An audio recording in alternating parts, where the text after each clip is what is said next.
Section 3 is about following telephone and voicemail best practices. Despite the continuing reliance on email, the telephone remains a crucial piece of equipment, whether in offices or on the go, thanks to mobile technology. Business communication experts advise workers to pick up the phone when they have a lot of information to convey or when the topic is sensitive. The following suggestions can make telephone calls more productive. Plan a mini agenda. Use a 3-point introduction. Be brisk if you are rushed. Be cheerful and accurate. Be professional and courteous. End the call politely. Avoid telephone tag and leave complete voicemail messages.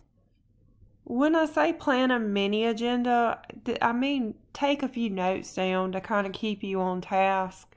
When you're placing a call, use a 3-point introduction. So you're going to name the person you're calling, identify yourself and your affiliation, and give a brief explanation of your reason for calling. So here the example is, may I speak to Gino Suarez?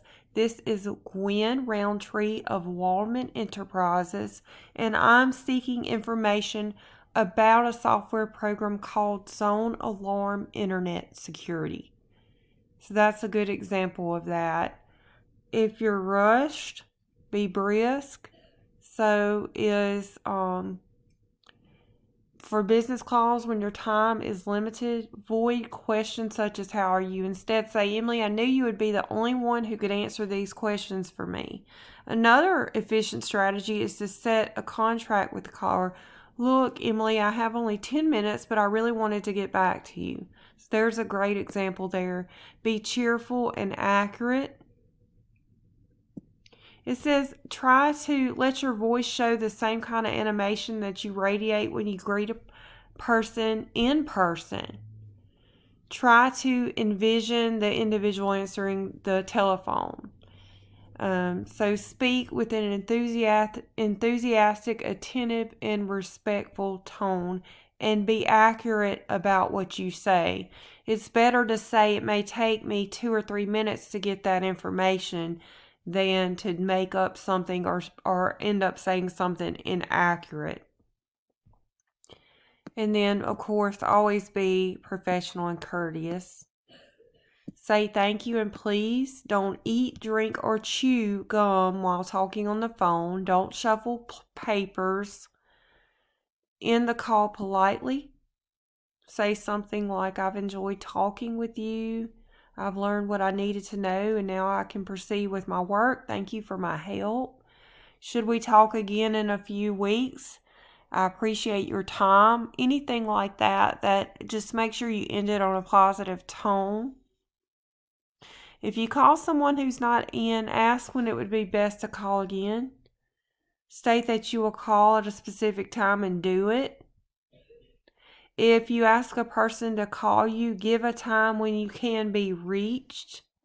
And make sure you leave complete voicemail messages.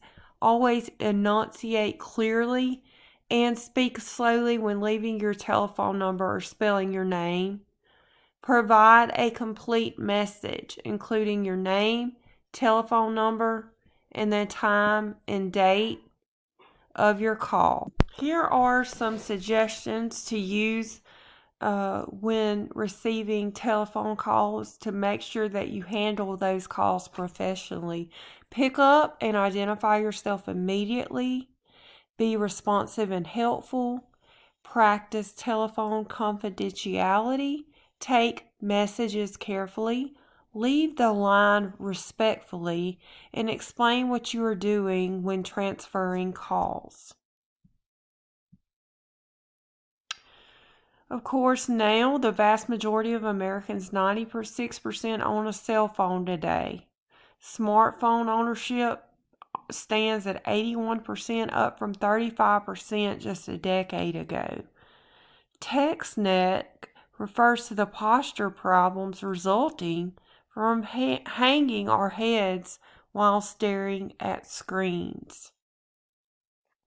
Because so many people depend on their mobile devices, it's important to understand proper use and etiquette. Researchers say that the rampant use of mobile electronic devices has increased workplace incivility. We're going to look at Figure 11.3. It provides advice on courteous and responsible mobile phone use. Figure 11.3 is in your textbook, and this is some really good advice. The first one says, be courteous to those around you. Don't force those near you to hear your business. Don't step up to a service counter, such as a restaurant, bank, or post office, while talking on your phone. Don't carry on a phone conversation while somebody is waiting on you. Think first of the people nearby instead of those on the other end of the phone. Apologize and make amends gracefully for occasional blunders. Observe wireless-free quiet areas. Don't allow your mobile phone to ring in these places. And it lists some of those, such as movie theaters, places of worship. Use the phone's silent vibrating option. A majority of travelers prefer that cell phone conversations not be held on most forms of public transportation. Speak in low conversational tones.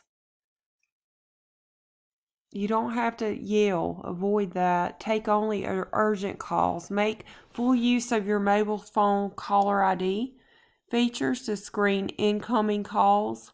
Let voicemail take calls that are not pressing. Step out if you must take a call. And then it says drive now, talk later. Pull over if you must take a call. Talking while driving increases the chances of accidents fourfold, about the same as driving while intoxicated. Choose a professional ringtone. Text with caution. Don't text while driving. Or even you have to be careful with even walking down a sidewalk.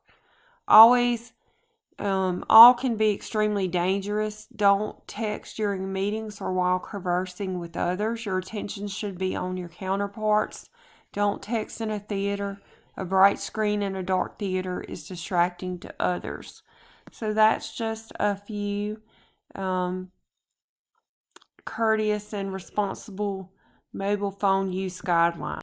Here are some etiquette tips for receiving voicemail. Don't overuse voicemail. Prepare a professional, concise, friendly greeting. Then test your message. Respond to messages promptly and plan for vacation and other extended absences. The textbook provides the following voicemail greeting. Hi, this is Jenny Schwartz of Kerberos Software, and I appreciate your call. I'm either working with customers or talking on another line at the moment. Please leave your name, number, and reason for calling so that I can be prepared when I return your call. When leaving a voicemail message, follow these tips. Be prepared to leave a message. Leave a concise, thorough message. Speak slowly and clearly. Be careful with confidential information, and don't make assumptions. It's always a good idea to kind of have a plan before you call someone. Even jot a few notes down. If you're going to leave a voicemail, you might even want to write down what you're going to say and just read it. And then make sure when you're leaving a message to identify your name and who you're calling, who you're affiliated with, and also mention the date and the time that you called. Always make sure you leave a complete phone number, including the area code. Make sure that you speak slowly and clearly. If you suspect a poor connection, you may want to repeat your phone number before you end the message. Don't leave confidential or private information in a voicemail message. And if you don't get a call back within a day or two, don't get angry or frustrated. Assume the message wasn't delivered or it couldn't be understood, and call back and leave another message or even follow up with an email.